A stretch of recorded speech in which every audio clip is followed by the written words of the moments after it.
Oh, g'day. How's it going? Welcome back to Deep and Meaningfuls with Furzy. Furzel Manerzel. That's what they call me. This is episode number 13. Lucky number 13. Now, there are three things that I love in life. A bit of a giggle, a cup of tea, and a good deep chat. Now, I went to LA not long ago to record some music, and while I was there, I had a good deep chat with a guy named Nat, a chat with Nat. Nat has an Instagram and Facebook page called Nat's What I Reckon, and I came across him because a friend of mine sent me a video of this guy covered in tattoos, piercings hanging off his face, who was wearing a cowboy hat and was wandering around saying the phrase, "Good on you, champ," and it was hilarious. And then I watched some of his other videos, and they were also hilarious. So I guess he would be what you call a social media comedian. He's really doing great. He's in LA at the moment, so I thought, let's get him on, fix it up. We had a really great chat. I was stoked to meet him. We had a good time hanging out, and he's a really sweet dude. It was awesome. He might look scary, but he's got a big heart, and he's got a lot of love, that guy. He's a good dude, and he's a crack up. I hope you enjoyed this conversation as much as I did. And now I bring you Nat's What I Reckon. Don't do that. You can't even fuck with it. You can't even. It's the Britney Spears pop filter. I've done them without them before, and it's a mess. That's why I think you'd like Big Les. It's all none of this. None of this. No, all the characters just speak straight through the fucking mic. It makes on his computer. Yeah, and it's really funny. Worse is better. Hang on, let me see. You sure that sun's not in your eyes? It looks like it's fucking on the edge. It is. It's there, but I'm going to be all right. I've got sunnies. I got sunnies too. Maybe let me. Well, I've got more. I've got sunnies. Don't tell me. All right, that's a bit more gain. So you don't have to be. I'll have distortion and a chorus. Thanks. Yeah. We'll do it in post. We'll do it after the. Yeah, let me get some shades. Bro, I've got a hat and shades. Just saying. Sun smart. I just did a fresh pitbull shave on me melon, so I need to get a bit of sun on me. You get a deep bronze on. And yeah, look at that, eh? Dude, nice. Oh. It's a type of Ray-Ban I haven't seen before. I got these in Bali for $30,000 Balinese gems or whatever they. And so $3. Is that right? $3? Yeah. $3 well spent. I got them as a bit of a laugh, to be fair, but I quite like them. See ya. Thanks, man. Yeah. We've started, by the way. Oh, we've started? Yeah. Yeah, ripper. I just lost my Ray-Bans, so. Oh, are you saying I've stolen them? The different Ray-Bans. The round ones? It's just this whole conversation started on jealousy. Yeah. Mine cost like $200 and something though. So yeah, I did that. I've done that before, and I always lose shades. Like Ray-Bans are a very easy thing to sit on, or and if you spend $3 on them, you'll have them for the rest of your life. Yeah, that's it. Suffering your jocks. Buy something nice, you fucking sit on it. That's what you get. That's what you get. You've earned that. Yeah, you good with volume? I'm good with volume. That's volume for you. I mean, I'm not scared of cranking it. Don't mess with my volume, though. That's not for you. This knob's for you. This knob's not for you. Fair enough. Away we go. I've got a couple of notes on my phone. Kick it off. But it's not really very formal. So then when there's formal scenarios, it kind of all turns to shit. Everyone starts wearing like satin. It's the last formal I was at. That's I wore a gold tie with a white suit in my high school. Yeah. Fucking oath. Yeah. I was just thinking that the other day. I was like, formals. It's a good theme for a party, don't you think? Like high school formal high style? High school formal, yeah. There's lots of like all the young guys are wearing their dad's oversized suit or whatever. Or they've gone to Lowe's. Yes. They just bought this fucking mental. You look like SpongeBob Square Dad. Yes. Yes. Yes. All the girls are all done up and they look amazing. Oh, and someone's like, particularly if you're like from Western Sydney or, you know, someone will have rented a Tirana or something like that. They'll be dropped off in a nice They car. they can turn up with real class. Yeah. Yeah, it was kind of like that out in Orange with the high school formal. Yeah, there's a lot of satin oranges and pinks, and the girls all look way older than the guys. The pimply faced guys just doing their best in their dad's suit. It's a real look. You look fucking mental in the wrong suit. Doing your best to just be a grown up, really. You know, you're trying to figure that out. I remember trying to buy cigarettes when I was a kid with, the idea I had in my head, like, that made me look a bit older was to hold my phone and keys Right. in the same hand. Yeah. Like, you'd be surprised how old you look with your phone and your keys in your hand and then asking for a pack of Winnie Golds. Did it work? Yeah, fucking oath it did, yeah. I guess it makes you kind of look a little bit authoritative, like you've got other things on. I've got things to be doing, mate. I need my ciggies and I've got to get back to business. Big meeting. I've got meetings. Yeah. I've got $1 million right now to buy and sell. Need the ciggies. Yeah, I'm going to buy more cigarettes with it. Yeah. Yeah, it's like a person with a clipboard. You'd be surprised the amount of authority you have if you hold a clipboard. Yeah, fucking oath. Yeah. Wandering around the beach with a clipboard, see what happens. Mate, you've just been in the desert. That's right, yeah. In the Arizona desert? Yeah, a couple of them, yeah. In the Nevada desert? In the Nevada desert, yeah. That's an interesting place in the world. There's, it's probably like Australia, but with people that live out there. Yeah. Yeah, there are, I suppose so. I haven't spent much time in the Australian desert, but yeah, I think so. Yeah, Arizona, we went through from here to LA, through California, through Arizona, into New Mexico. Desert's fucking unreal. Yeah. Yeah. There is more people out there, but I suppose it's the same country town kind of vibe. Yeah. Yeah. Yeah. Did you go Joshua Tree? We did. It was the that first stuff? stop. Yeah. Yeah. Trendy Joshua Tree. Trendy Joshua. How is that? Is it pretty trendy these days? It's very trendy. I mean, it was very pleasant. I felt like I'd really broken through into, I was smashing the cultural atom when I got to Joshua Tree, and then remembering everyone's like, oh, that's where all the fucking tryhards go to Joshua Tree. The peak of civilization. Yeah, the Joshua trees themselves are quite pretty. Yeah. I parked my car right next to one and took a photo of my car with the Joshua Tree. Excellent. Sent a photo to my family saying, at the Joshua Tree. I didn't realise that was the name of the trees. Yeah. I thought that it was a place that had one like historic tree, and they named that was the Joshua tree. Yeah. And then I realised there's just Joshua trees everywhere then, buddy. They're fucking everywhere, yeah. There's nothing rare about them. It's actually illegal to touch them. You can't touch them, you can't. Okay. You can't fuck with the Josh. Right. I'm sure there's actually probably some very important cultural importance to the Joshua Tree that I'm disrespecting, but not really knowing what the Joshua Tree is. But yeah, it's they are fucking beautiful. I did see some of them in Arizona. I mean, this could end up being a Joshua Tree podcast. Yeah, right. I mean, all the places I've seen a Joshua Tree. They're pretty abundant. Most of them in the Joshua Tree. So. Yeah. So it starts to get a little ambiguous now. We can see why they call it that. Yeah. And what was the alien stuff you were doing? Oh, so there's a big thing on the internet, as you may have seen, the Storm Area 51, They Can't Stop Us All. So basically people who are just keen to find out what's actually going on. I don't think it was so much keen as there was a young guy who was, I think, bored at apparently 1 a.m. or something or other. I think he may have even been at work. Don't quote me on that, but he started this page as a joke, let's storm Area 51, let's see them aliens. That's probably not right, but something to that kind of, in that kind of vibe. So, I mean, it had like almost 3 million people say that they were they were going to go. So I was like, well, I'm not going to fucking miss that. Yeah. Yeah, so that was the beginning of the mission. I was thinking, well, there's a couple of things on the cards. I was like, well, we're going to kind of head that way. That was in New Mexico. Actually, no, what am I talking about? I was in Nevada. Since then, I've kind of become pretty fascinated with the whole alien bonanza in the desert. I fucking love it. Did you see that documentary, I was saying inverted commas, Disclosure?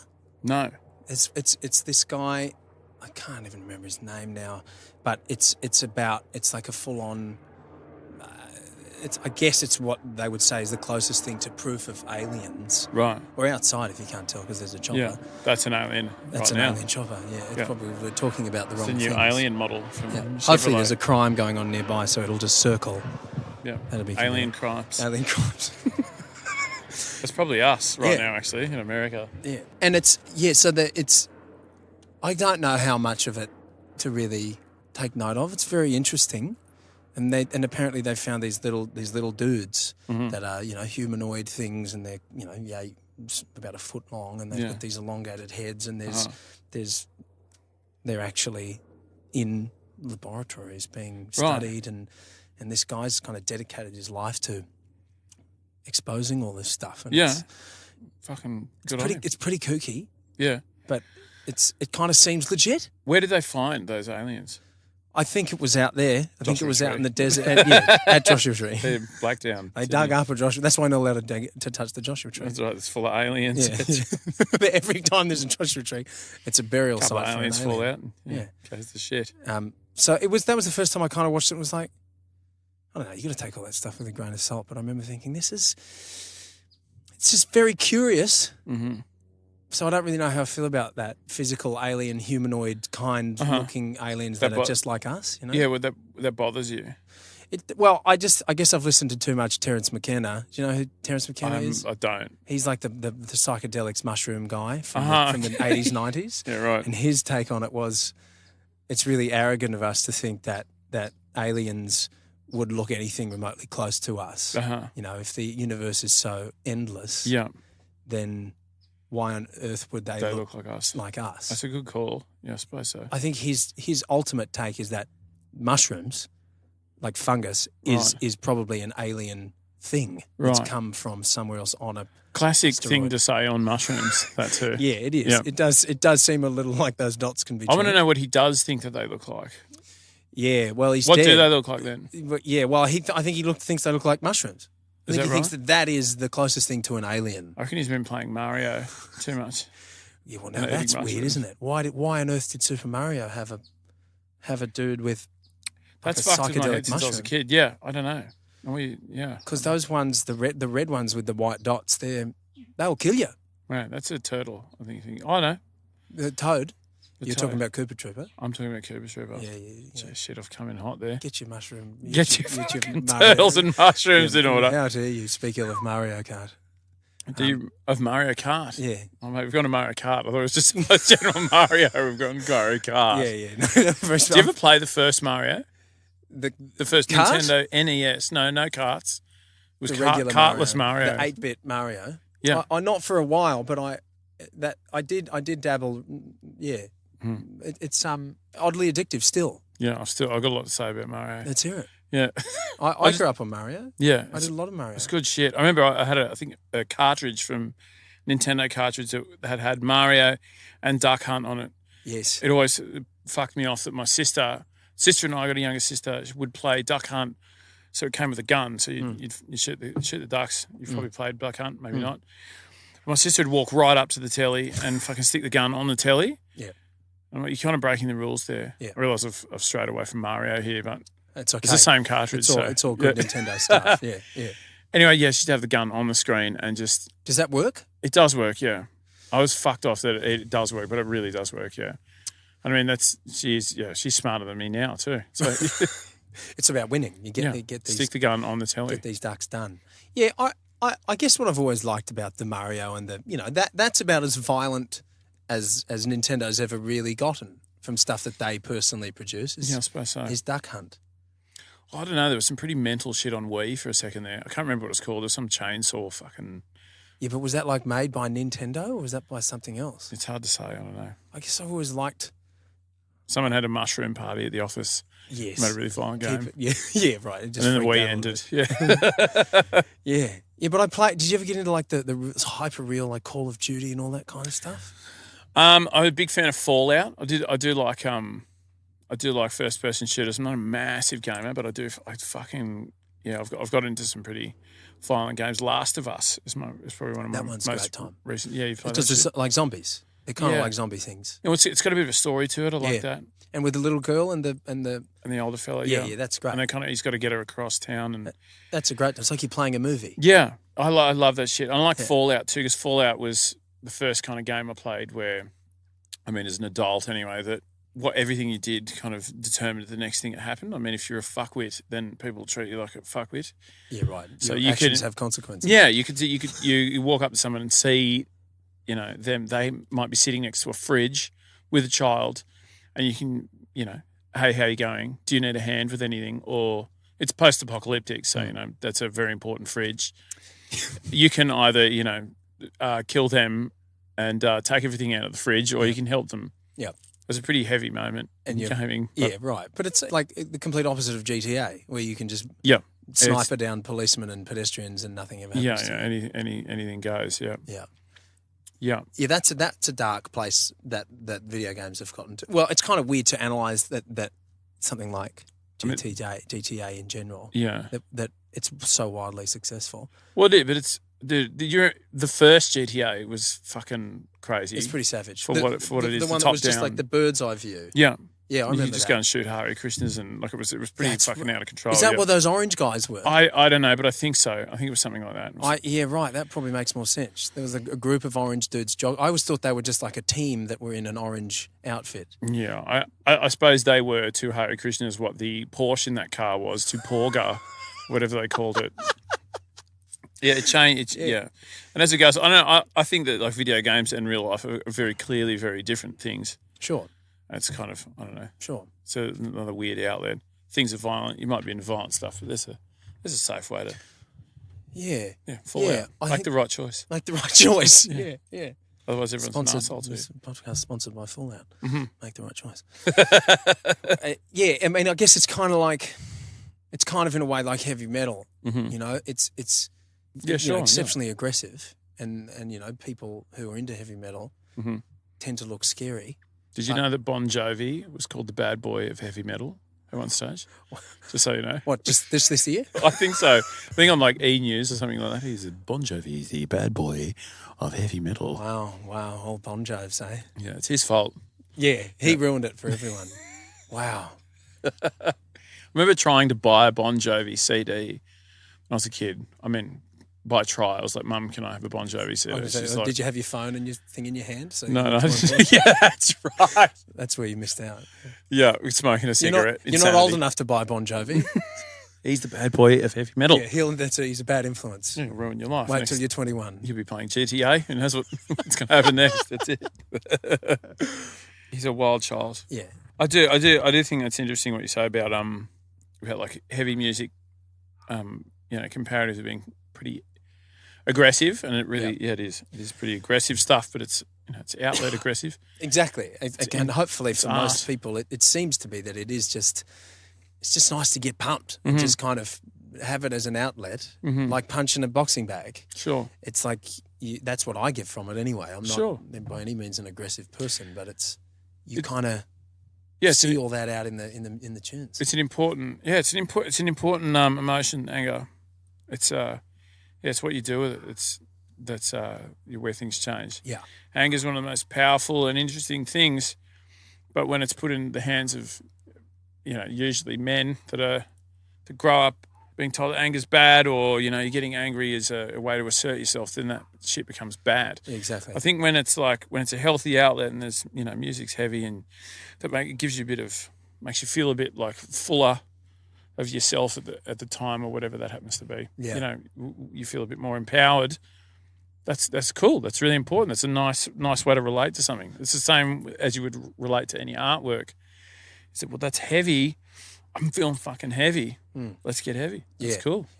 You're absolutely right. I think there are people who go through their life suppressing whatever it might be, especially if it's anger. I mean, as you say, it's not only very important, but you can't. I mean, it's inevitable. We all get angry. It is fucking inevitable. But if you squash that, that's probably going to be the person who ends up being chaotic. Yeah, chaotic. Exactly. Like they everything's nice. There's nothing heavy metal about them, but it's just there's no outlet. Yeah, and it's just constantly buried, and then you have a breakdown. Yeah, like you can't. You have to. It has to come out. Yeah, and art and music and all those creative things are a really wonderful way of doing something with that stuff. Yeah, that's safe and can even be like important. Yeah, well, it is important for other people. You can find your way through that emotion and stuff rather than being a fucking aggressive lunatic. Yes, it's like yes.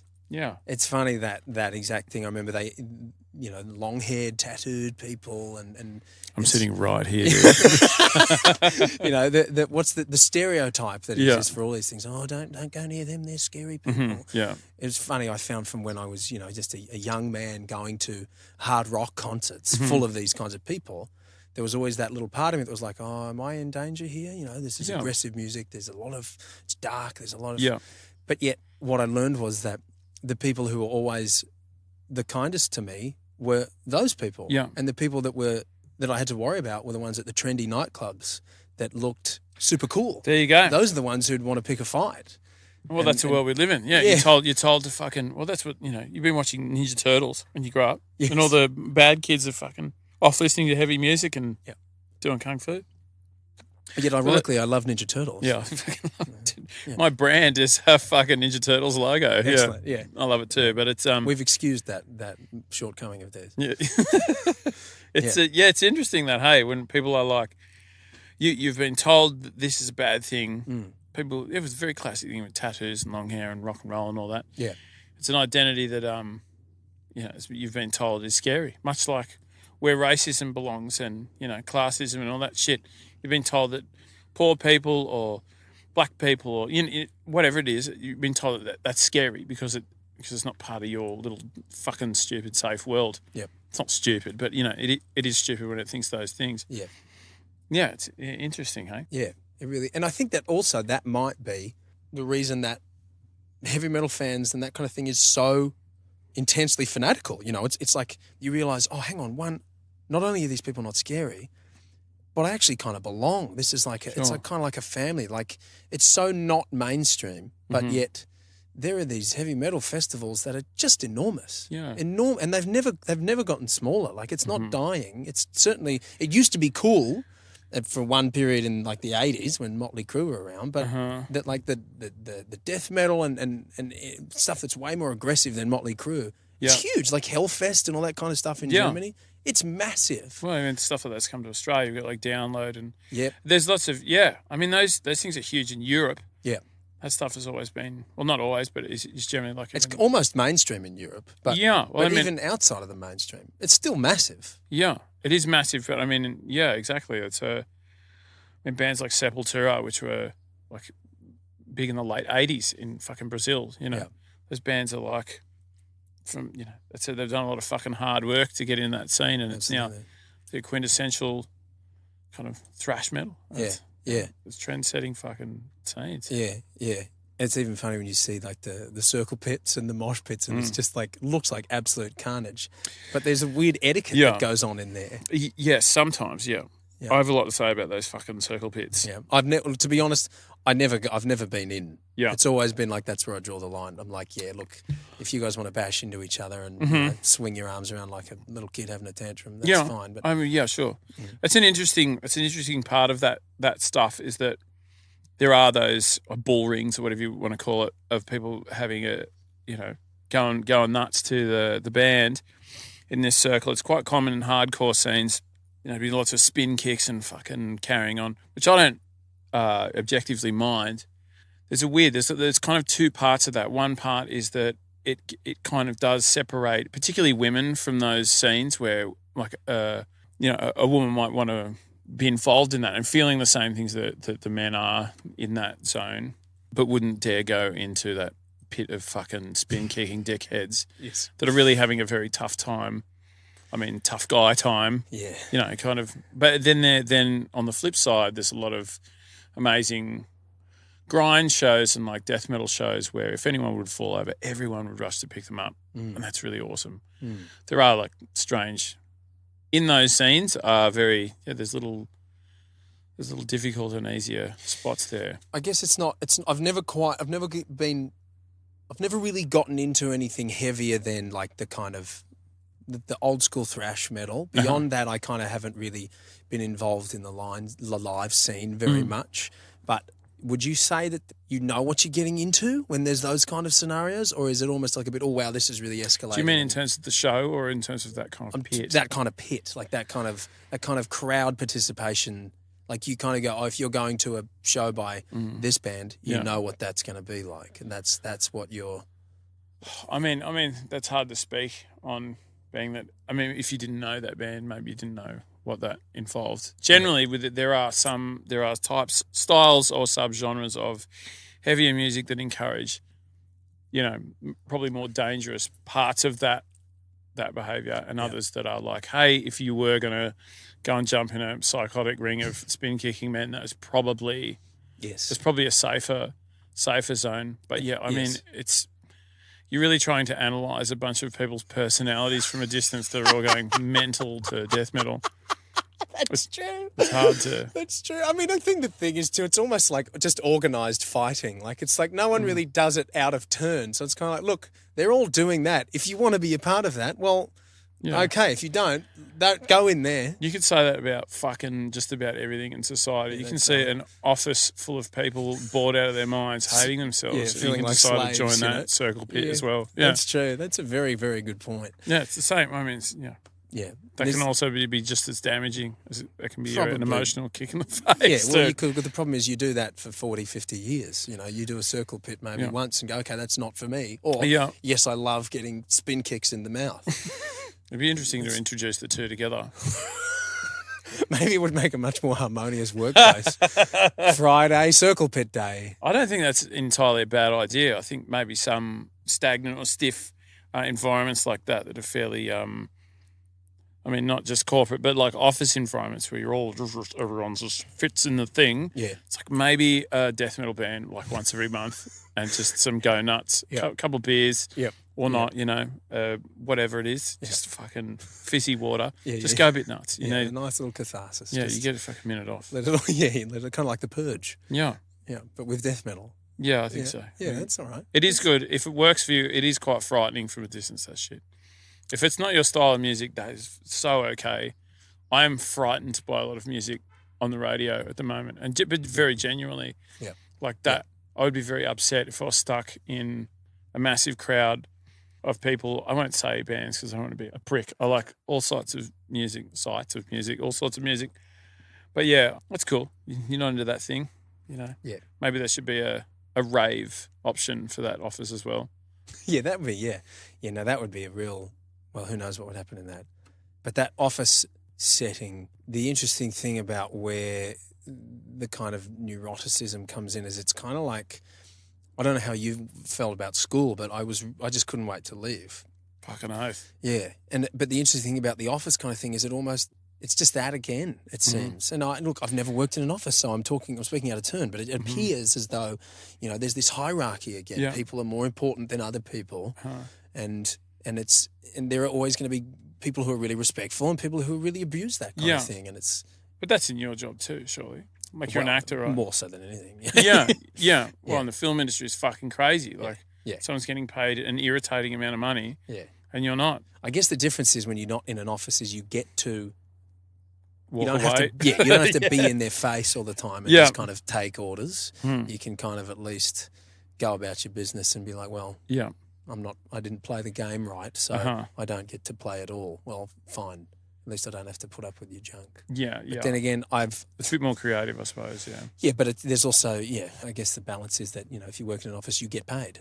Whereas half the time, you're not getting paid when you're in the entertainment industry. Yeah, particularly if you're a fucking freelancer. Yeah. Shout out to all the freelancers. Sorry. Yeah, exactly. Yeah, you just kind of try and strike while the iron's hot and all the creative juices are flowing and hope that something comes good. Yeah. Okay, so we've figured that out. That's good.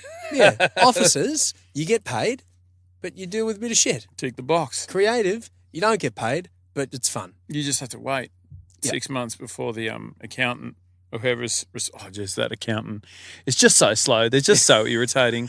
I'm so sorry about that. I'll email them for the fucking 90th pretend time. Yeah. And you'll get paid. Never. Yeah. Or maybe someday. Whoops, that was the wrong payment. Yeah. Sorry about that. Whoopsies. Am I? Yeah. Your checks I love that over here. They still do checks. Oh, I love a check. Your checks in the mail, it'll be there in 6 to 8 weeks. Nothing's more... Imagine if someone actually paid you in a check. Like handed you a paper check. Yeah. Isn't that what checking accounts are for? It's a fucking check. Isn't it? That was originally what checking accounts were for. Maybe I'm wrong. Just for checks. Well, for checks. So you could write... That account was set aside for writing checks. I'm probably wrong, and if I am...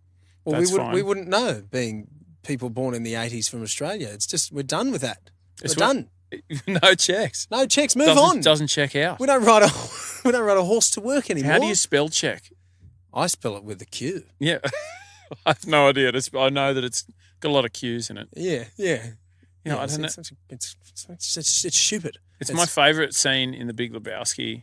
Is probably my favourite movie of all time. Yeah. It's a very trendy one to be a favourite. Wonderful film, though. The he buys milk with a check. That's like 75 cents, 60-something cents. Right, that's he right. pays for it with a check. Yeah. That's where I think checks belong. Yes. Yeah. I think they're kind of class as shit, where you could be like, cool, I'm paying for, go to one of these really irritating, overpriced, organic corner shop, which may be right near us right now. Yeah, yeah. And pay for fucking, one of those heirloom tomatoes with a check. With a check. That's where I think checks And belong. I like that because you can run away as well. You haven't got any money yet. Well, the check might bounce. See you later. I'll be in Cuba. I'll be in a circle pit in my office. Yeah, trying to figure out my anger issues. Come get it. Yeah. Yeah. So you're in LA now. We're here. You were saying before you've done LA a few times, but kind of more permanently this time. Yeah. How you finding it? Yeah, I don't mind it. You can't say that in LA, by the way. You can't say, how'd you find it? Because people will answer, I looked on a map. That's how I found it. No, right.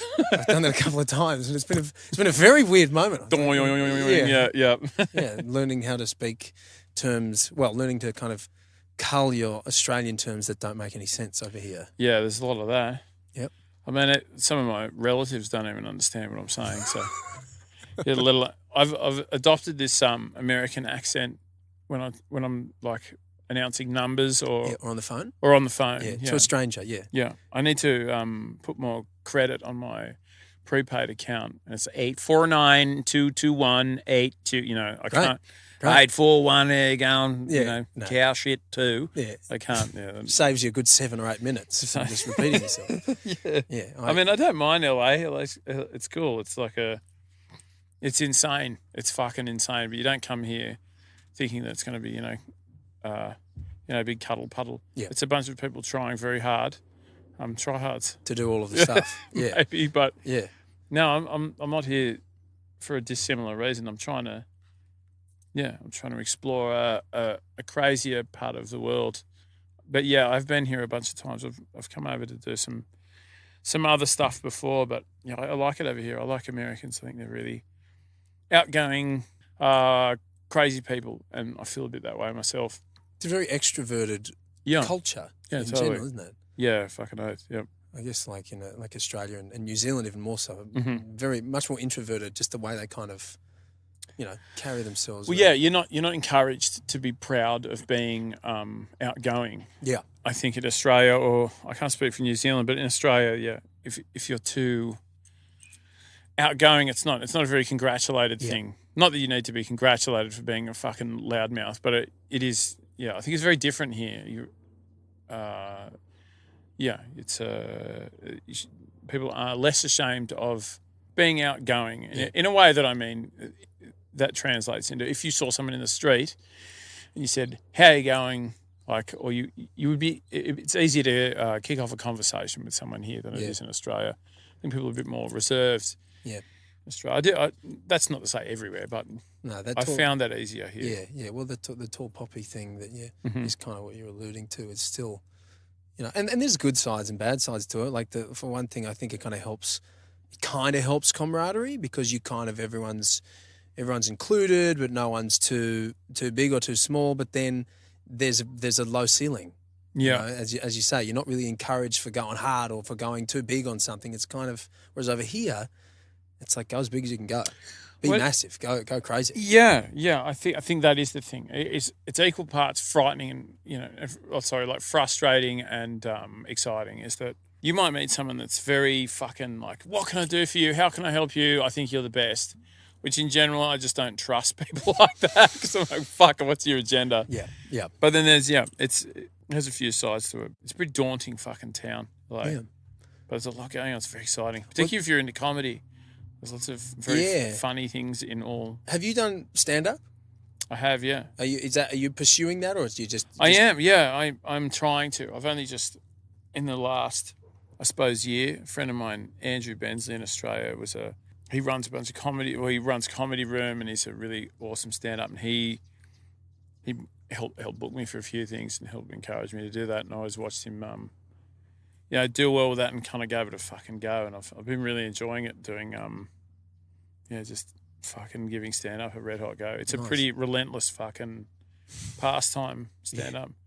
Come home after a bomb and it's just personality destroyed. Yes. Shred. Oh, which man. is something I haven't experienced quite at the velocity that most comics have. But It seems like, the bigger you get, I mean, just the harder those losses you take them, but the bigger the victories, I mean, I somewhat have that online anyway. Like Sure. that if I put anything out, there is absolutely no holding back, everyone. You just say exactly what you fucking think, Yeah, right. People are like, oh, you look a bit fat and you're not funny. It's like, well, thanks very much. Yeah. Well, that's the world. social media thing is an interesting thing where like you wouldn't. It's created a very odd way of interacting. You would never behave like that in person. You just wouldn't do it because there's always the threat of physical violence. If you tell a stranger that someone that you don't really know that they're fat and they're not funny, the chances you're going to get punched in the head by someone. Yeah. But yet the social media world has kind of created this odd. Well, it's the distance. internet world, yeah. Anything that you can comment out of your fucking farting words out of your brain at any hour of the day, you just do what you want. Yeah. There's no consequences. Nothing. I mean, the consequence is that, It's like GTA. There's It is no a bit consequences at all. yeah, it's Play Fallout. keyboard GTA. Except the car you've really stolen most of the time is a piece of shit and sucks, and you're not really that funny, and the thing you've said sucked. Yeah. And What's the best you're hoping for? Like a top comment on YouTube? Like a most liked? well, there comes in all the fucking trolling shit, right? Yeah. Is that like there's a culture of try to fuck with people online. They just say nasty shit just to see if they can get a rise out of you, which I'm just not even sure how I feel about, being that I'm a bit of a fucking shit stirrer myself. I think that's it seems objectively a sad way to get some recognition or get attention, Yeah. I don't know. I don't know what that means, like from a psychology point of view, but it does seem like you're just trying to get your thing up there. But often it's just people's fucking profiles. It's not even a page. It's not, Jim's beer is fucking go get fucked, you fat prick, Yeah, yeah. It's like, well, that would almost be a good idea because more people would be drawn to your business. But no, it's just, James McConaughey. Yeah, without a photo. From from Bilpin or something, It's like, well, who the fuck are you? And you're sitting there, look, 30 people liked me calling him a fat cunt. Yeah, good on you. Well, you've got to maintain the anonymity because, again, there's that if you're known, if people know who you are for saying this shit. But there's no anonymity. Like all those fuckwits that write that shit, they don't have their accounts on private. All their photos of them with the fucking Australian flags and Commodores and being fucking fuckwits are there.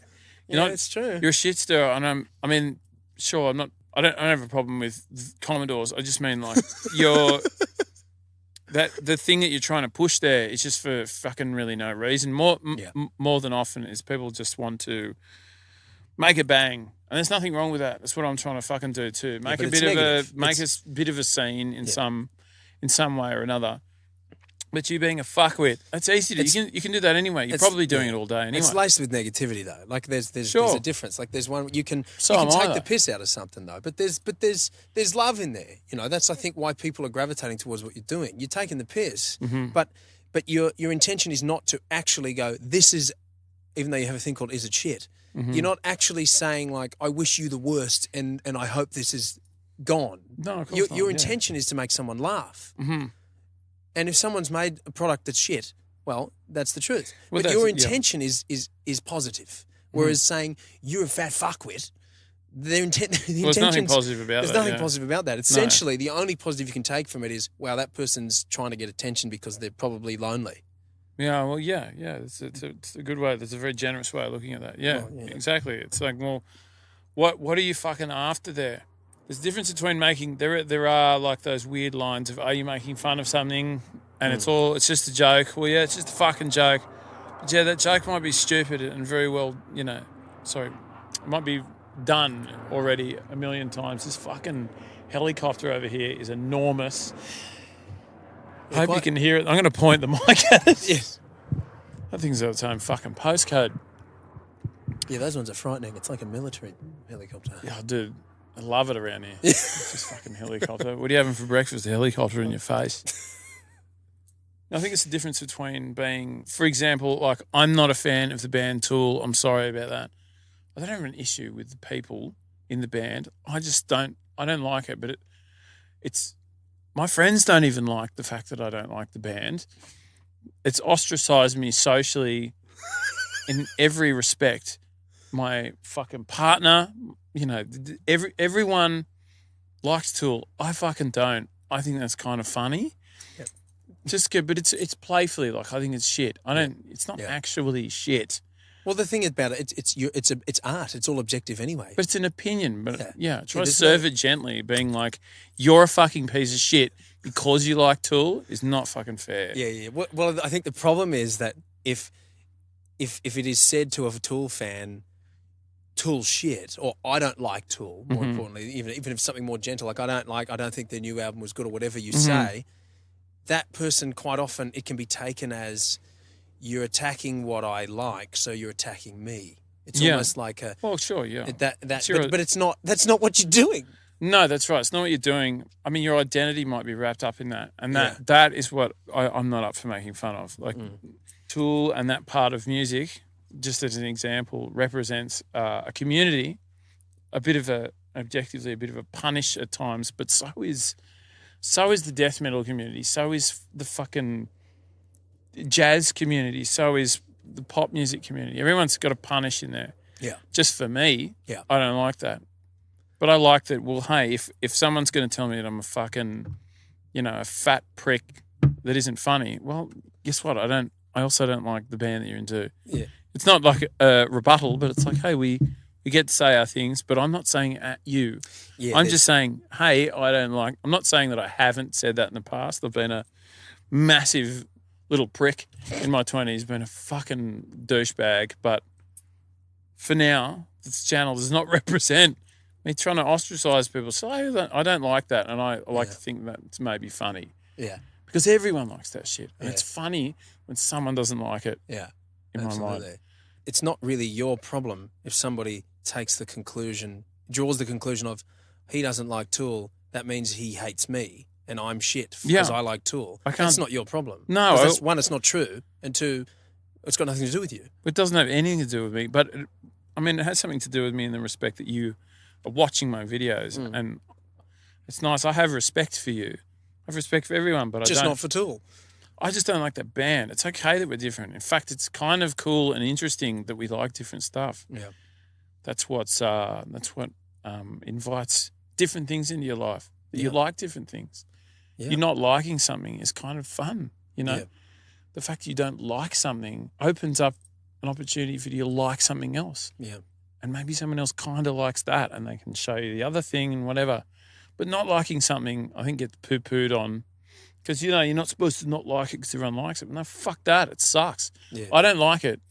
But, and I have been a bit too full-on about that in the past, but like, hey, it's okay that we don't like the same things. But the thing, I can still like you even though you don't fucking like that. Yeah. In fact, I really like you, but we don't like that. That can be a point of even liking each other, Yeah. We like that we're different. Exactly. Different is fucking fun. But again, this is where the internet is kind of breaking that up. It's like, just like if you say something negative to someone on the internet, there's no consequences. If you say it in person, there's consequences. If you have a situation where you say you don't like something, because we're not in person, like I like Tool. I don't like their latest one. Yeah. But I like the early stuff, and I don't think you're a fuckwit because you don't like Tool. There you go. But we get to hang out. Yeah, I get to talk to you. I get to. We're creating a relationship now. But if you say it online and I'm an Instagram thing away from you and that's it, and that's real triggered me, and I'm like, oh, Tool's my childhood, my identity. Fuck you. Then it's like there's that separation that can become really dangerous. Well, it's such a strange thing to get upset about, and I'm not, I do understand, and I feel like what your younger years are for, to fucking feel like you identify with this thing, and if it doesn't like music and art and stuff. And I mean, you're still okay to identify with it, but if someone says anything otherwise, it's fuck you. Yeah. And I think, for me, Tool represents a bit of that community, and so it's almost, I'm like to shit stir back. Yeah, well, totally. It's almost religious though. It's almost of that proportion. I mean, it's good.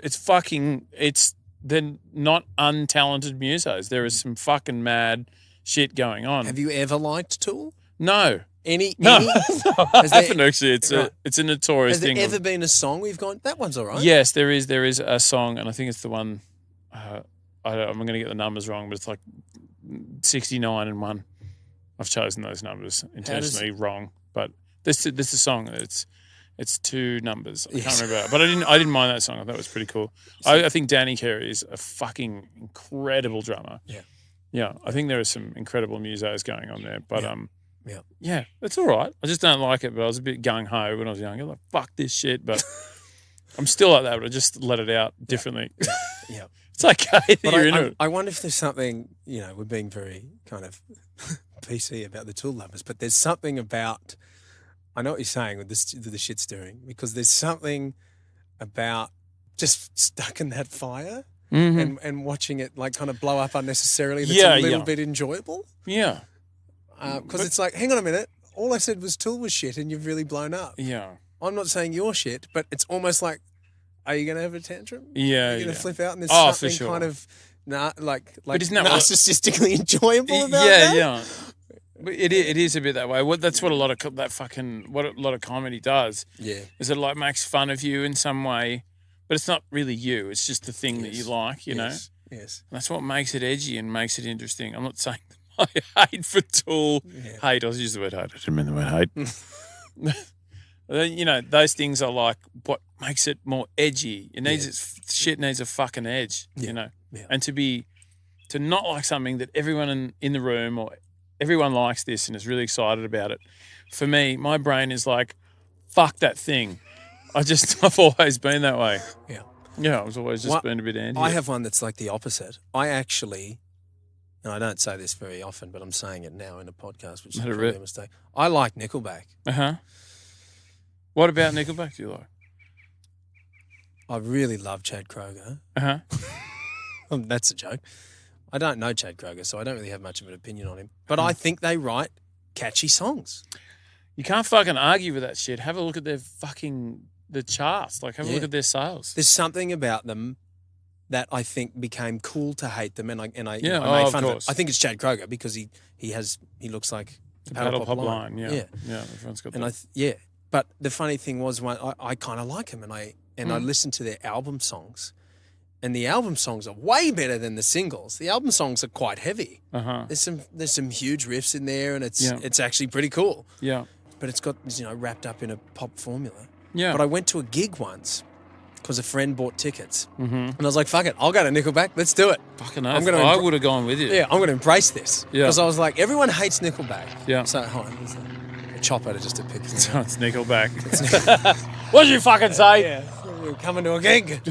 There's some fans in Silver Lake. Oh, it's got a flag behind it. Nickelback suck. No. So I went to a gig once, and because I genuinely was like, I'll go. I want to see who all these fans are if everyone hates them. About 80% hot women at the gig. Right. I was like, well done, boys. Very, very well done. It felt like a stadium show in Sydney, and it felt like what the 80s must have felt like for Motley Crue. They were just young, hot women going off. It's weird what Nickelback represents to a lot of America, particularly, is that it's like I think a huge part of American music is like into Garth Brooks. Yes. Isn't Garth Brooks? I think Garth Brooks is like one of the biggest musicians of all time, or if he isn't at the moment. But like there is, you wouldn't know if you weren't in America. Absolutely fucking not. Yeah. I don't know anyone in Australia that listens to Garth Brooks. No. I've just gone in my head like, fuck, do I know anyone? I don't have a problem. I don't know. Weird. I just don't even. I have no opinion on Garth Brooks. I couldn't tell you a song. I don't know anything about Garth Brooks apart from that he does country music. Yeah, I just know. Yeah, he does it. He's a weird dude. Yeah, I know. I've just seen videos of him being very. Yeah, I mean, is he a bit of a kook? I don't know. I think I think when you get that famous, you can't be normal anymore. You're not allowed. Yeah. Yeah. You were saying Nickelback represents Sorry, something. yeah. So Nickelback, I could be wrong here, but they're from the South, right? They're Canadian. They're Canadian. I think they're from Canada. Oh, fuck. I thought they were from Texas. Well, you see, but I think Pantera were friends with Nickelback. Wow. That is a wild fucking thing to say on a podcast. If you listen someone told me that it could be very wrong. If you listen to some of the album tracks, there's a Pantera solo. There's a Dimebag solo in one of the Nickelback songs. Fuck off. After he died, yeah. It's called like the song's called The Side of a Bullet or something. Fuck off. Dimebags played on a Nickelback track. No, he didn't play. It was a solo that never got used, and then they were able to get the rights to it. Yeah. Yeah, so he didn't give permission. He's dead, but they still got it. They got permission from someone. Oh wow. Yeah. That is that's a pretty edgy move musically. I don't think there's anything wrong with liking Nickelback. It is I also like to hate the fact people hate things. Like it's unless it's like Nickelback's just fucking whatever, Trevor, to me. Real easy to hate. But I mean, obviously no one likes Nickelback because they're told they don't like Nickelback. Yes. Actually, that's the thing. Well, see, and part of you it's don't get a ironic chance for me. to like it or not. Yeah. But that's it, because I was like, I guess I hate Nickelback. And then I don't know what the scenario was, but I was listening to other Nickelback songs, and I genuinely went, maybe I didn't know it was Nickelback. Yeah. I think, because then I was like, oh, this is a great riff. And then listening to the song, I go, oh, this is Nickelback. Fucking oath. And so now I quite like bringing up to people who hate Nickelback how good Nickelback are, and just watch them fire up, man. It's like, I can't help but stoke that fire. So I guess it's the same thing with the Toolies, you can't help but go. It's too easy. Yeah. It's too easy, yeah. Yeah, chill out. It's okay if you like Tool. I know those feels big time. Like I like, I have a hugely broad love for music. I love heaps of world music and strange stuff. I love Hall & Oates. Dude, I love Hall & Oates. Yeah. I mean, there's mates of mine that are like, fuck Hall & Oates. And like anyone generally above about 45 fucking hates Paul and Oates. Paul and Coates. They hate Paul Oates. They hate Paul Oates. Yeah. Because you lived through that and it was annoying. Yeah, right. Yeah, it was the shitty part of the 80s. Right. For me, I'm like, well, I was too busy like just about to be born. Yeah. So I'm not really like, it doesn't bother me. So I got a nice objective. But yeah, there's a bunch of stuff that is apparently like you're not supposed to like it, and I like it. And that's cool. Yeah, it's fine. Yeah. Nickelback's, dude, that is like the grindcore of music taste. Is to like fucking Nickelback. It is, isn't it? It's the death metal of music taste. It's pretty niche, yeah. Yeah. It's the death metal of pop. Unless, of course, you head just inland to like Texas. I reckon they fucking love it there. They froth on it, bro. Yeah, but that's fun too. That's nice to be around your crowd. But bro, Chad Kroger has apparently has an ice hockey rink in his basement. Of course he does. So he's done all right. Obviously, not everyone hates him. He's done okay. I think the thing that I like... ice hockey ring in your basement. Yeah, why? We're not going to have it on the fucking roof. The sun will melt it. That's true, yeah. And he lives in Texas, in my mind. Although if you're in Canada, you'd be ice all year round. That's right. No worries. My backyard. Yeah. I wanted to talk to you about your characters that you do. Yeah. Who you got? Who are your regulars at the moment? So my regulars at the moment are Jim. I was going down for a cup of tea. We're having a sit down with the young guys and girls and talking about the Nickelbacks. That's one of my favourites at the moment. I know a Jim. I've met a few Jims in my life. My grandfather's name is Jim. Is it based off your grandfather? I don't want to say, but it's not based of him, but it's not. You know what I mean? Right. It's not. Whose face is it? I'm not going to say where the face is, but I saw the face at a like shitty restaurant somewhere. Yeah. It's not shitty, it was all right. There's this right picture of this guy lit up, this old bloke lit up in a very dark restaurant, and I took a photo of it, and then as soon as I walked outside, face swapped with it, and it was the funniest shit. Yeah, it just came through you. I've channeled. Yeah. Yeah. I love that. I love that character because it's easy for me. It's second nature. So was he someone that you hadn't planned on doing a lot of, but he just came through and you were like, well, this is too easy. Let's keep going. Yeah, I know. It seems to be getting a warm reception from the right ends of town. So Yeah, great. I just love the idea that someone's had too many cups of tea. Yeah.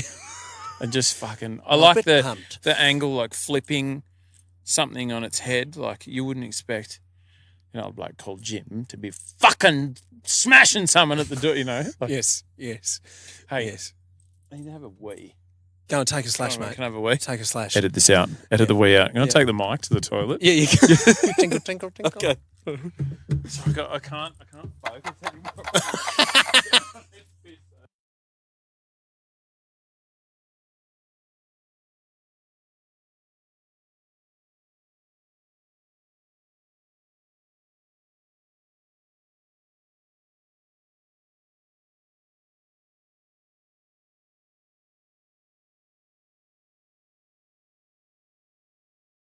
Okay, so we've got Jim. Good, Jim. I do Dave Hughes as well. Yeah. Hughesy, yes. You do Hughesy playing Nickelback I too. do, yes. I played Nickelback, yeah.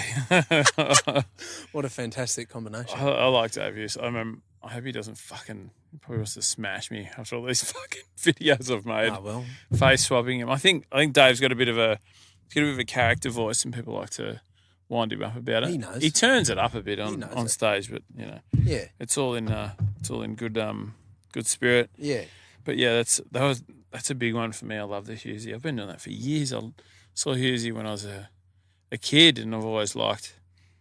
Yeah, he's got that voice. Yeah, he's got that but he's a real character on stage. I like that. You're right. You did right, and it's an easy one he's an easy one to hit up because he doesn't seem to talk like that quite so much on the radio, but that voice is. Yeah, it's very much a stage thing. You see stand up and what he does on his other shows, or panel shows and stuff, is very different. Yeah. How he going? It's that kind of, so the drawn out vowels. Yeah. Yes. He's got that S. Yes.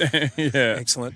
That's a solid analysis of Hughesy. Yeah. Now there was a bloke that you did. Maybe this was where old Jim started, but with your dog that was eating the flowers. Oh, that's right.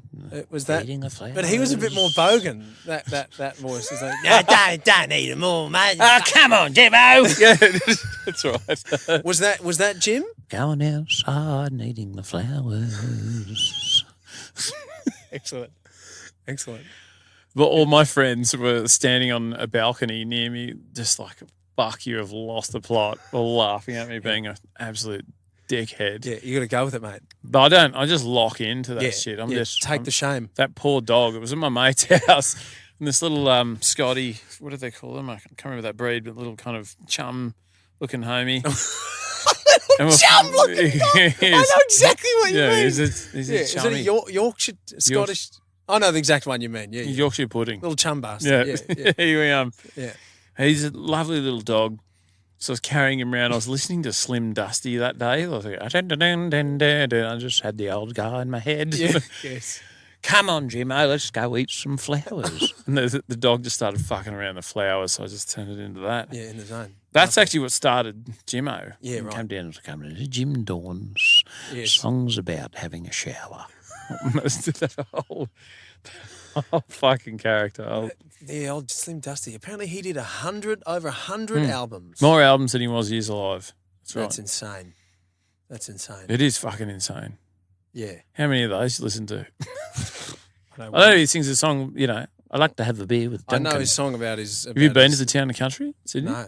Oh, mate, it's a fucking shithole. It's a good time. It's a fucking shithole. Great place to have I've played some grindcore show there. Have you? Yeah, I have. Slim would have been proud. You had to bring your own sound system, and it's like a tiled floor, so it was a really awful sound. There's no PA. But they're one of the best pubs in town. Like, wow. They give you like a shitload of drink tickets, and you can just be as loud as you like. There you go. And you kept the door as well. I haven't been, actually, the town and country, thanks Duncan, I fucking got paid more. I think I got paid $150.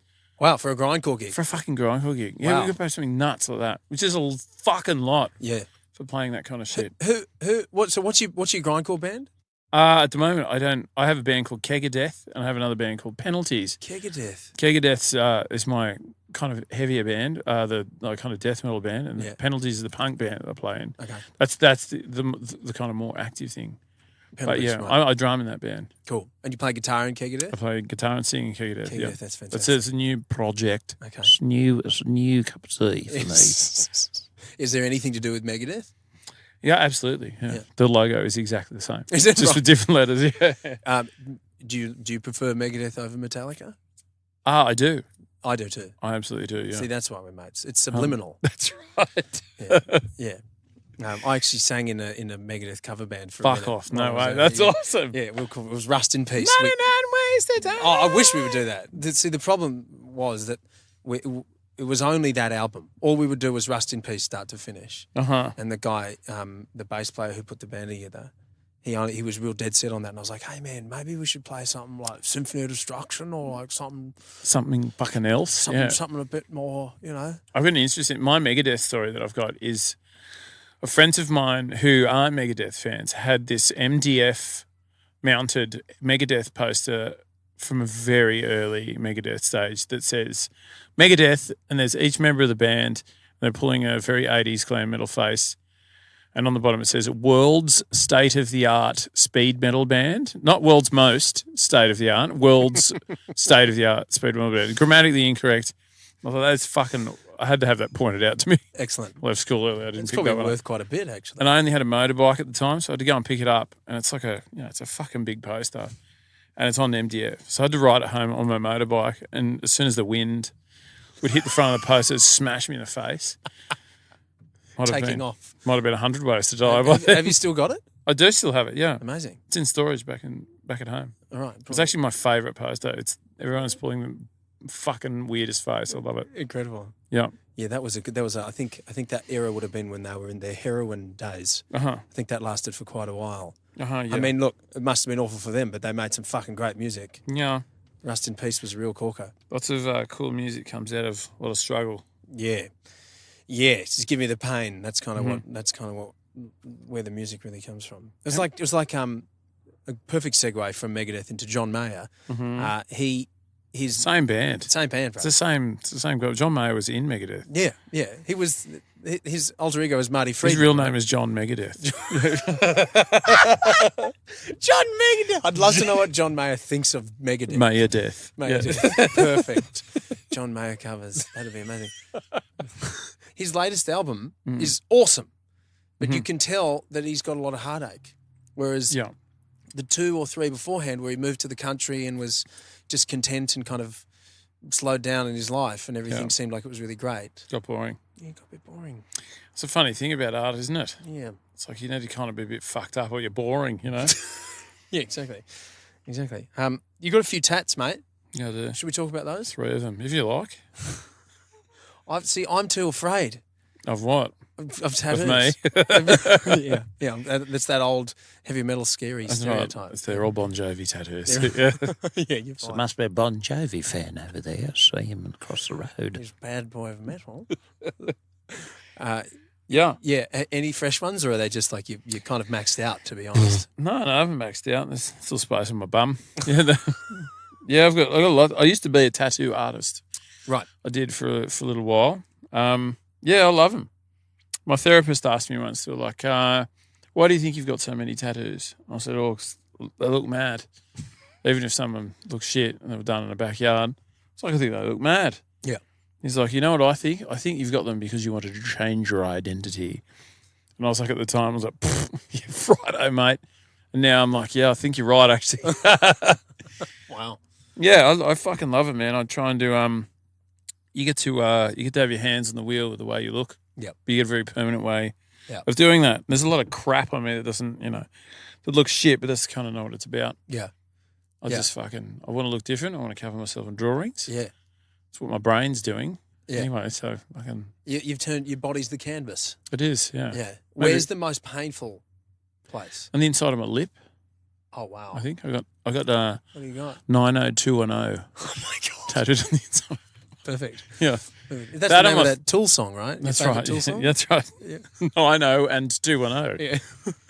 Yeah. That or your throat's pretty bad. Your ribs suck as well. Everywhere hurts. It all just fucking hurts. Yeah. Tips of your fingers, no good. No good. Yeah.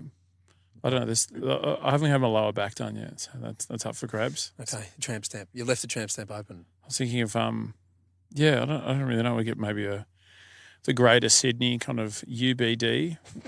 Remember that? Is that what it is? UBD. Remember before you had the map on your phone? It was like the Gregories. Yes. The map. Maybe I'll Yes. just get Greater Sydney from when I was born.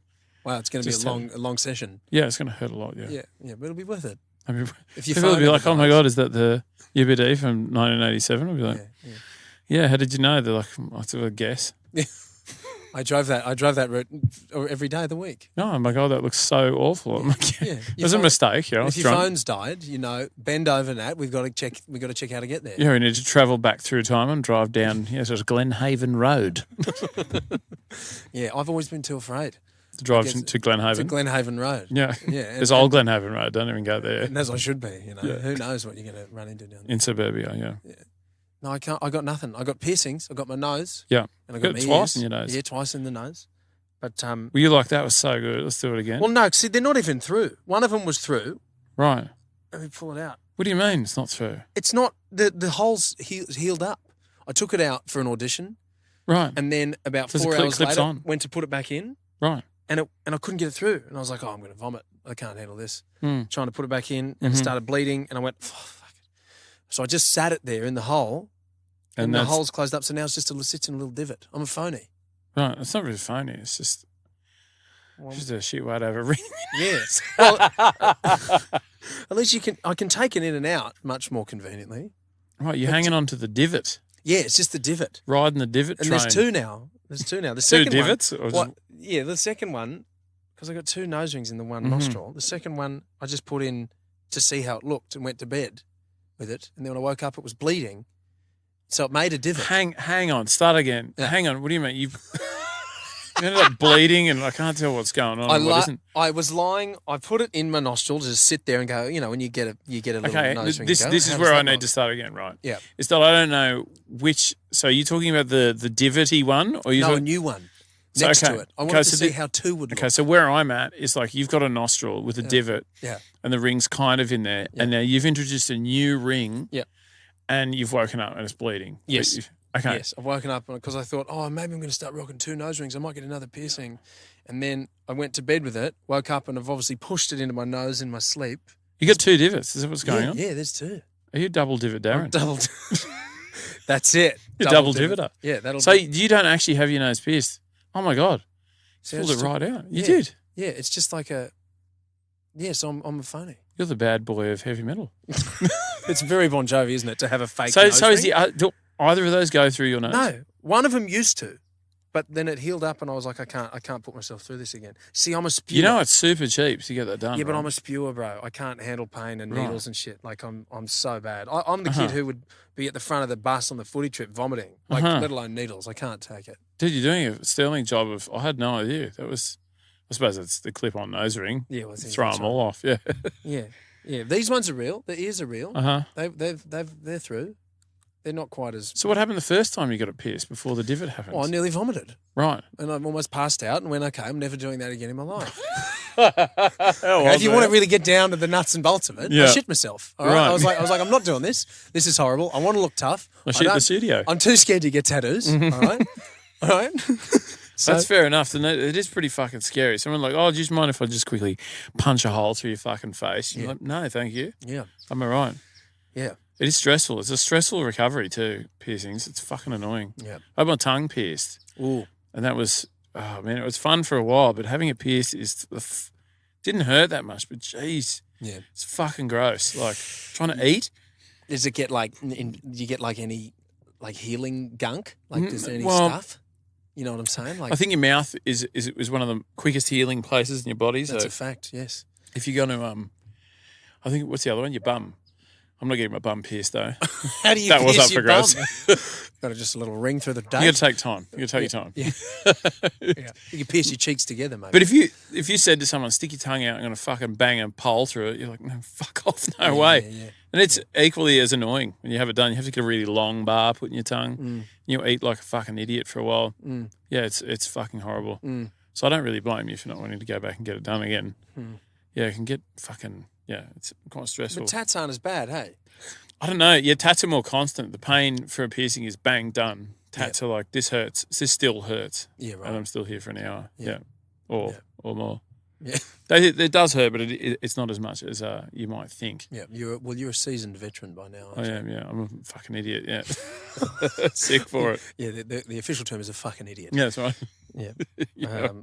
Bon Jovi's actually the official term, yeah. Yeah, right. Yeah. The bad boy of tattoo rock and roll. Yeah. Mate, we were talking about earlier the social media and the mental health kind of side of things. Mm-hmm. Did you see Joker yet? I have. What do you think? I liked it. Yeah, Me I too. liked it. I mean, people are fucking hating it, but, they probably like Tool. No, no, Yeah, touche. no, I liked it. I liked the comment on mental health and stuff like that. I think probably like a lot of people, I was expecting a bit of a Dark Knight 3, 4 Right. or whatever. Ah. But I really liked it. I liked it as a bit of an underdog, someone who's clearly struggling with a failing mental health system and stuff like that was I could definitely relate to. So I liked that part of it. I found it hugely distressing as well. Me too. That was a hard watch. It was a hard watch, yeah. Yeah. It was really hard, and it was like there are strange victories in the movies that you kind of didn't know what you felt about it, Yep, You didn't know absolutely. where you identify or where you feel like you belong in Yep. in watching that. But yeah, it was I really liked it, yeah. I'm not sure I'd watch it again super soon. I think I need a few Valium or something before I watch it again. Yeah, my wife was the same. She's like, I really am glad we saw that. That was an incredible. So we movie, don't have to and go I, again. And I never want to see it again. Yeah. Yeah, I agree with you. I think the thing that I found so compelling about it was they were able to create a bad guy that you understood. Mm-hmm. Like that's like normally in especially in these comic book movies, it's such a black and white, Sure. good versus bad. Yeah. And it's this unrelatable evil person. Yes. Which is just not a thing that you ever come across in your life. Mm-hmm. I've never met a person who you would actually go, that's a bad guy, that's evil. You meet people and you go, wow, that guy's fucked up, or that guy's making some really bad decisions, or, you can kind of, as much as you may hate someone, you can still go, okay, well, in real life there's circumstance that Sure, yeah. whereas this was like... It's not what movies are about, though, is it? Well, But I yeah, guess exactly, not, yeah. but I think we take more subconsciously from movies than we Oh, realise. fucking absolutely, yeah. Yeah. So Yeah. this whole good versus evil thing is far more grey. Well, it's no perspective. Yeah. Yeah, and particularly with something like the Joker, who represents like everyone loved the original kind of Jokers, but I mean, yeah, to have it come from that angle, it's like the bad guy movie isn't often made, Yeah. and it isn't often that you see that all bad things come, or people that are in quotes kind of bad or bad people, struggle. We're likely struggling. It's come from Others. something. It's not. Yeah. I think that we like to, as a. I'm getting pretty on my high horse Go for here, it, but mate. I'll stand on my soapbox. As a society, we like to behave as if that's the bad guy. Put him over there. Yeah. This is what's right. That's what's wrong. Mm-hmm. And you don't have to worry about any circumstance. Yeah. Like this guy, but seeing a man who went through what this man in Joker went through, that's a scenario where you can finally go, well, shit, what hope did he have? Yeah. Of course he's going to do what he's ended up doing. Yeah. Why didn't he do it sooner? It's like backed into a corner. Shit. Yeah. Yeah, exactly. And then, but it's much easier to go, I don't want to know about that. He's a bad guy. He's evil. Yeah. We just punish him. Yeah. Rather than, Yeah, that's an interesting point. Yeah. You look at things from it celebrates a different angle. yeah, That's not something that movies do a lot, yeah. particularly at an angle of mental health stuff. Well, it's Yeah. like often a lot of that, I don't know, that crisis that comes from characters like that would have some kind of shitty traumatized history. History, yeah. Yeah. Yeah, well, it doesn't Theory. It's a new word for you. Write that down. Fucking hell. Woo! Yeah, well, but I think we like to think that being born is that, like you're born a monster. Yeah. It's just not. Original sin. Yeah, it's just not. It's not really a thing. Not that I've ever experienced in my life whatsoever. A child being born a monster. Yeah. Yep. Yeah, never seen. It comes out like Bowser. Bowser. Yeah. Makes A massive man turtle covered in spikes. Yeah. It's a tough birth. That one. Yeah, it is. It's a cool move, and it's upset lots of people that are, Joker sucks and shit. Yeah. That's fair enough. Yeah, it probably does. Well, it's not fun. That's not fun. It's not a fun movie. It's not a fucking There's nothing fun movie. about it at all. No. You watch it and you come back and go, wow, that was exhausting. Yeah, I'll be interested to see how people take it in a couple of months Yeah, or in a year or whatever. yeah, To see if they like it. If it represents different stuff. yeah, yeah, totally. There's one other thing I wanted to cover, mate. We were talking about asthma early, as a fellow asthma brother, where all the cool kids are hooked on salbutamol. Is that right? And I think that's what's in Ventolin. Uh, Tell us about your lungs, mate. I thought I get allergies and I get a little bit wheezy sometimes when I go from too hot to too cold. yeah. I just carry a Ventolin with me, Yeah. but it's about as far as it goes. Mm-hmm. Your turn. My turn, yeah. It goes a bit further. Right. A bit further than me. I do have asthma. I've got mild asthma coupled with, I've had a lobectomy. I've had a partial lobectomy on one of my lungs. So I'm missing a big chunk of one of my lungs. Wow. I got really sick when I was younger. I got tuberculosis. So did the fella from Bondi Hipsters too. It was about the same time, actually, funnily enough. Who? Oh, mate, I'm sorry, I can't the remember. one who his last- was Trent from Punchy. No, the other fella, other not one. Nick Bashir. No, yeah, Tuberculosis. I got fucking tuberculosis, real bummer. I can't remember, I think he maybe was in Bali or something like that. Jesus, I'm fucking digging a hole here. Sorry about that, mate. Yeah, I got TB and got really sick and was fucking in quarantine. So I got quarantined for a while. The story there's a whole other podcast worth of info, but Yeah. more or less got sick and was in quarantine for a few months and then got released and it took a while to recover. And then, a few years later I had to have the lung removed or most of it removed. So yeah, it's been a bit of re-education for the body. Wow. How is that? Was that like? I mean, that's a pretty intense surgery. Yeah, it's really intense. Yeah. Someone going into your chest and Stapling up what's left of your lungs. Wow, Yeah. man. Should try a sneeze on after that. It's a good time. Fucking hell. Fucking hit the deck. Yeah. Yeah, it's not very nice. Ruthless. It is fucking ruthless. Yeah, but it's better after they've had that fucking thing removed. I feel better. I exercise a lot, and it's I've swum fucking heaps. The wonders of Western medicine. Yeah, it is the wonders of Western medicine. Actually, like I do. I did since find out I have asthma, which is a bit of a kick in the fucking already gut. Of course. And then, of course. You only got half a lung, have some asthma as well. Yeah, why not? Fuck it. Yeah, Murphy's Law. But yeah, she's all right. It's all right. I'm used to it. I don't actually notice it too much anymore unless I'm trying to participate in marathons, so I stopped doing that. I stopped doing marathons. Yeah, Right. had to cut them out. Right. Doctor's like, I've you've got had enough. I've got to quit the triathlons. 3 a day, it's too many. Too many cups of tea, too many triathlons. So, Tim, in triathlons, it's one where you go on the surfboard and the push bikes. Yeah, so I've had enough. Yeah, good. But it's all right, yeah, all good. Healthy is, I'm a healthy Harold these days. Excellent news. Yeah. Excellent news, brother. But yes, we are. We both struggle with our breathing.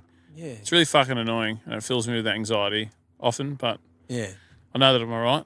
Yeah, it's a weird one. It's You nice kinda- meeting someone else who can't breathe properly too. Yeah. Like, Yeah. Good on you. I can't either. Yeah, yeah. It's one of those things where I've never had an asthma attack. Well, maybe when I was a kid, but you hear about asthma attack, like it just Yeah. comes over you. That doesn't happen to me. I'm just like, Yeah, that sounds fucking fucked. that would be terrifying. I've had that that would be- when I had tuberculosis. It was like that. I was sitting there drowning. Like it's fucking traumatic. Can't catch your breath. Wake up, just drowning. You just constantly feel like you haven't got enough breath in you.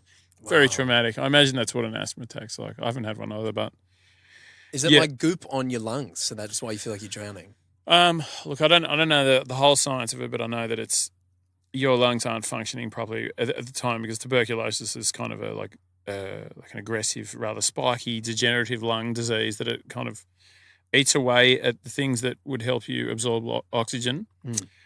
So, yeah, not much of that was working very well at the time. So you sit there kind of drowning. It's not very fucking nice. Yeah, okay. It's very, very traumatic, It's somewhat shit. But you get better. Yeah. Yeah, you can get better, Yeah. which is nice. Great. And I'm better, so she's all right, Way mate. to go. Way to go. So I'm feeling a lot better now. A cup of tea and I'm better. So that's you're just nailing the Facebook stuff at the moment. Facebook, Instagram. Where can we Instagram. find you?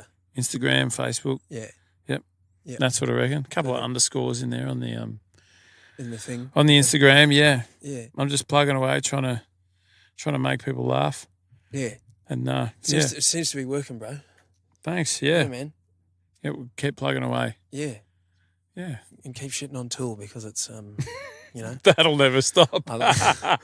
Yeah, I do like Tool, but it's nice to wind them up. Gotta mix it up. Look, maybe I'll publicly join your side just to try and get get them fired up. You know, Yeah. it does seem like a I'll fire need more people. There's not many people on my side, so I might need some mates. Yeah. Although I've got the same haircut as old Maynard, so maybe I need to maintain my brotherhood. Mm-hmm. Us baldies. I used to have hair like you, but no. Is that longer. right? Yeah. And then my dad's genes kicked in, Yeah. and I went, all right, don't keep a rug with a hole in it. Time to go. Yeah, fuck it off. Yeah. Yeah. See you later. Not doing things by halves. All right, mate. Should we wrap it up? All right. Thanks for having me. Thanks for being here, brother. Cheers. On your champion. See ya. On your champ, on your chief, on your champion, good on your tiger. He's a good dude. He's a real good dude. He does the Aussie Bogan thing and those funny characters that he does on his social media presence. But as you can tell, he's a much deeper guy than just that, which is probably why he's so funny. It was cool to talk about heavy music. I don't have a lot of friends who are into heavy music, and Nat's into much heavier music than I am. But that stigma that heavy metal people and people who like that music are aggressive people, from my experience, it's not really been the truth. And it sounds like that's the same with Nat. And maybe those people that are aggressive are the people that are in the circle pit kicking their arms and legs around at people and getting it all out in that way. He's on the front line of the social media savagery. It's a tough, I mean, we all have a social media page in some form, whether it just be a Facebook page or trying to start a business on Instagram, you know, whatever it might be. We've all seen it. And it's a war zone out there. People are ruthless. And he's very brave for getting out there and doing that stuff, and he handles it really well. And I take my hat off to him. He seems to have a good gauge on how to deal with that stuff. But as we talked about, it's really easy to talk shit on someone when they're not standing in front of you because there's no consequences. You just get to do and say whatever you want and feel good about yourself and wander off. But it's just a really cowardly way to behave. And, you know, Nat's trying to be creative and make people laugh and has to deal with people being a bit of a keyboard warrior. But that's the nature of the beast, and he knows that. And it was interesting to get his take on that side of things and the troll culture. He mentioned his bands, Megadeth and Penalties. He's pretty good. He's actually really good. I've had a good listen to some of his stuff, and he's a killer drummer. He knows what he's doing. So yeah, if you're into the heavy stuff, get involved. You'll definitely dig it. And it was great to talk about the movie The Joker as well, with the mental health side of things and giving people a bit more of an understanding on how that works. And I know Nat's a good voice for that stuff. He's working with a campaign called The Big Anxiety and trying to help people understand that kind of stuff. Good on him for doing that. It's a topic that comes up on pretty much every podcast that I do, and it's not really intentional. So it's something that we're all dealing with, and he's doing his part to try and help people out with that stuff, even if it is just having a giggle. So check him out. Honestly, he's really funny. He's got a great page, and he puts out some ridiculous, hilarious stuff on the regular. Next time you need to pop off to the toilet, check out Nat's What I Reckon, and you'll have a little giggle while you're in there. Thanks for listening. Love you. See you on the next one. Cheers.